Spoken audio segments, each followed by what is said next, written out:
Hello students, आज मैं फिर आपके सामने आई हूँ आपको बोर्ड की तैयारी करने के लिए कुछ टिप्स देने।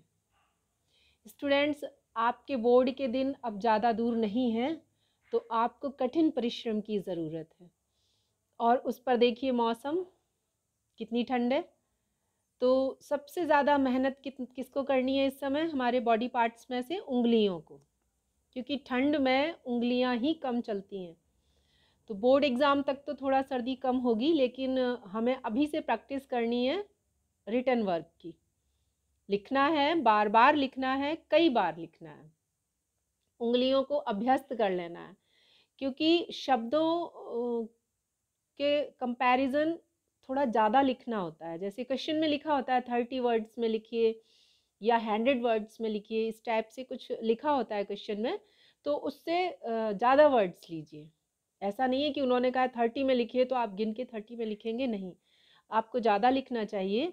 और साइंस में डायग्राम्स का बहुत रोल होता है। अगर आप कोई चीज़ एक्सप्लेन कर रहे हैं तो उसे विद डायग्राम करिए। चाहे आपको क्वेश्चन में डायग्राम बनाने के लिए कहा गया हो, चाहे ना कहा गया हो, डायग्राम से जो एक्सप्लेनेशन होता है वो एकदम क्लियर होता है एंड उसकी मार्किंग अच्छी होती है।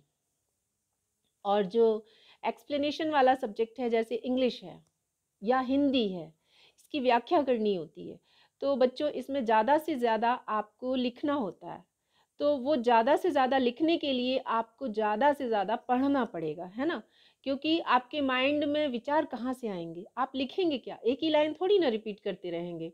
तो आपको अपना सब्जेक्ट ज़्यादा से ज़्यादा पढ़ना होगा, ज़्यादा से ज़्यादा अपने सब्जेक्ट पर ध्यान देना होगा। और सबसे बड़ी बात, अब समय कम है आपके पास, तो आपको टॉप 10 यानी 10 सालों के पेपर उठाकर उनका रिवीजन कर लीजिए अच्छी तरह, उन्हें लिख लिख कर देख लीजिए। 10 सालों के पेपर या 5 सालों के भी आप देख लेंगे, या इस टाइप से कर लेंगे 5 सालों के या 3 सालों के, जितना आप कवर अप कर सकते हैं, जितना आप की बॉडी आपको या माइंड आपको कहता है करने को, उतना कर लीजिए, जिससे कि आप स्कोरिंग कर सकें, अच्छे नंबर ला सकें। जैसे फॉर एग्ज़ाम्पल के लिए 2018, 2020, 2022 इनके पेपर तो आप 3 सालों के तो आराम से रिवीजन कर ही सकते हैं।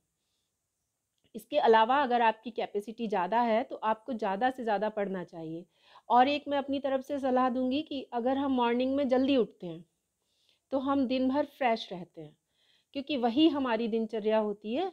रात में अगर हम 10 बजे के बाद सो जाएं एंड कंप्लीट रेस्ट लें, और उसके बाद मॉर्निंग में 5 o'clock उठकर हम पढ़ें, तो हमें थकन कम होती है, फ्रेश एयर होती है मॉर्निंग में। थोड़ा सा मॉर्निंग वॉक भी आप कर सकते हैं, माइंड को फ्रेश रखने के लिए, अपनी बॉडी को फ्रेश रखने के लिए, हेल्दी रहने के लिए मॉर्निंग वॉक भी करेंगे तो अच्छा रहेगा।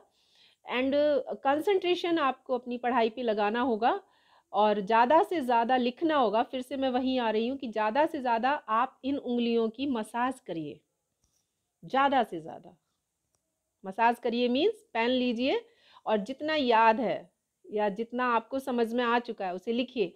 अगर साइंस सब्जेक्ट है तो डायग्राम बनाइए, बार बार डायग्राम से उस चीज़ को समझिए, उस एक्सप्लेनेशन को जो क्वेश्चन में कहा गया है। Students, all the best for board 2024. Okay, good luck.